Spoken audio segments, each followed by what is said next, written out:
Hi, thank you so much for coming out today. It's wonderful to see you, and I'm so excited to talk to you about Robbie today. He is such a fun boy to have in our class. He's so active and friendly and excited about learning. He's eager to share his thoughts with me and with his classmates, and he's always ready and willing to participate, and I really appreciate that. He is also very observant. I've noticed not only is he observant with the needs of the people around him, he's aware when people on his table are upset or need help, but he's also very observant when it comes to the content that we're going over. One example is from a lesson we were doing inflectional endings, and we had task cards around the room. There were words posted around the room, and the students were doing activity. He saw the word singing, and he noticed that there were two INGs in singing, and he was so thrilled about it. And they said there's two inflectional endings, and he showed me and he showed all of his classmates that walked by. And that was one example of how observant he is. He notices little things. Another was in a math lesson we were doing. We were introducing fractions, and we were experimenting with shapes that were cut in half and that were whole to learn about that concept of half and whole. And he made some really great observations that showed evidence of some real critical thinking and high-level thinking as well.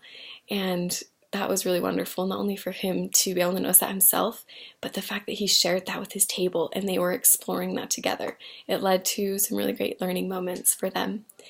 Another is he is just a joy to be around, and because he's willing to share, he has become a real asset to the class. And so today I want to go over some of the things I've noticed as I've assessed Robbie in various subjects, and we give assessments on a regular basis in a variety of assessments. And sometimes they are given to the class as a whole, and sometimes they're just given to the individual student. And assessments are ways that as a teacher, I can evaluate how well students are understanding the material.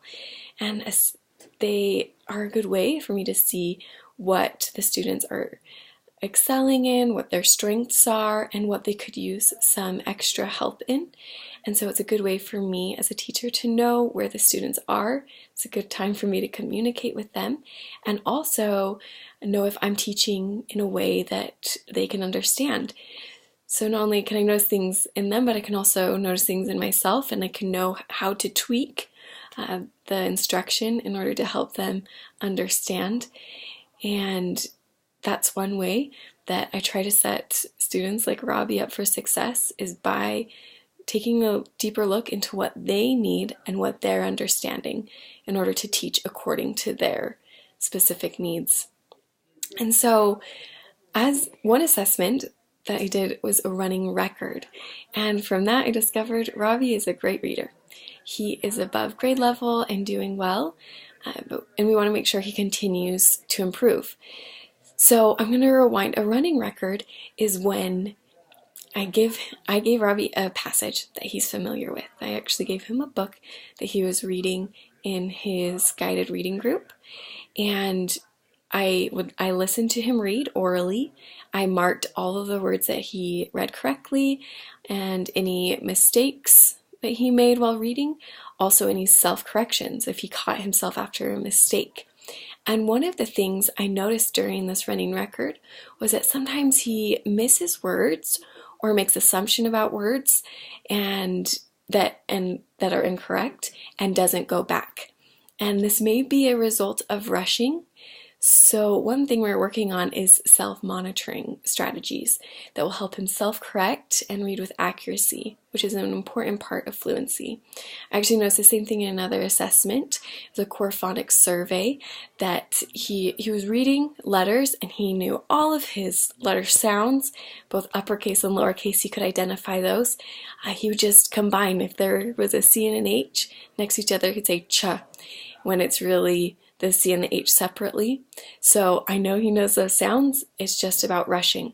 So we're really going to focus on slowing down a little bit and just making sure we're reading accurately.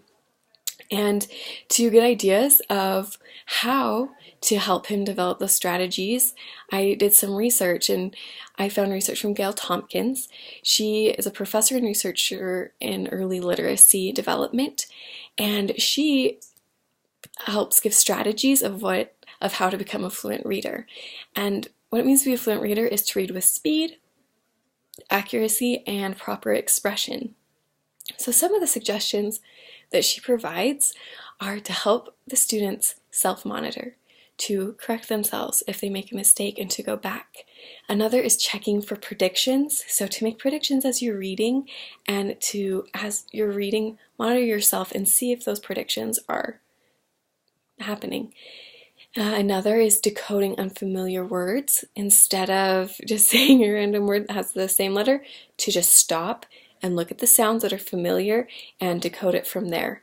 Another is determining if a word makes sense, if it makes sense in the sentence, if it's actually a real word or one you may be making up. And another is to chunk phrases to read more fluently. And so we've actually realized that fluency is something that our whole first grade really can work on. And so our class has been working together within our reading groups and during whole class instruction to develop these reading skills and to become more fluent readers. Another specific way that we've worked on fluency is by doing something called flex time. And during flex time, we break the class up into small groups of 5 students usually, and we've actually recruited the vice principal, who has a lot of background in early literacy development, and other teachers with strong backgrounds in early literacy development, and they are giving fluency lessons on each aspect of fluency, and we're giving the students an opportunity to practice those skills. One way that the groups are practicing those skills is by doing a reader's theater. A reader's theater is like a little play, and they practice reading their parts with speed, accuracy, and expression. And after they've had a few days to practice their readers' theaters, then we come together as a class and we perform for each other. And we actually did that a couple weeks ago, and Robbie was the big bad wolf in his readers' theater, and he practiced so hard, and he did a wonderful job on his part. And that's what makes me think that as he continues to practice, he will progress with his fluency. And I think one way that we can do this is to just practice reading with him, let him practice. So that's one suggestion I would make to you, is just to read with him at home and let him read out loud, because there's a lot of power in reading out loud. And if he stumbles on words, let him sound it out and grapple with it for a second, and help him to use text clues to identify what the word is. Another way to help him would be to give him examples of what a fluent reader sounds like. So that could look like you reading him a story and using your voices when there are different characters. And just reading expressively can be a really good example to him of what a fluent reader sounds like. And that's something that I'm working on too, is anytime we read together to really model what a fluent reader looks like. So that's something that we could do at school and at home. And so another strength that I wanted to talk to you about that Robbie has is participating in class discussions. And like I said earlier, he has a lot of energy, and I appreciate that he uses that energy to show excitement and enthusiasm for what we're learning. And his excitement for learning really is contagious, and I love it. It shows up at the carpet when he's raising his hand and participating in the lesson. I know that encourages his peers to do the same thing. Another thing I'm trying to do in my classroom is another thing I learned from Gail Tompkins, the researcher that I mentioned earlier, and that is that it's valuable for students to have opportunities to read with, to discuss, and complete tasks with partners or with their peers. And so that's one thing that I'm trying to do in the class right now, is allow the students to work in partnerships. And I'm going to continue to do this, and I've noticed that it's a wonderful thing for Robbie. He has the chance to express and share his comments and also learn from his peers. And I've noticed some really productive conversations as I've observed him working with partners.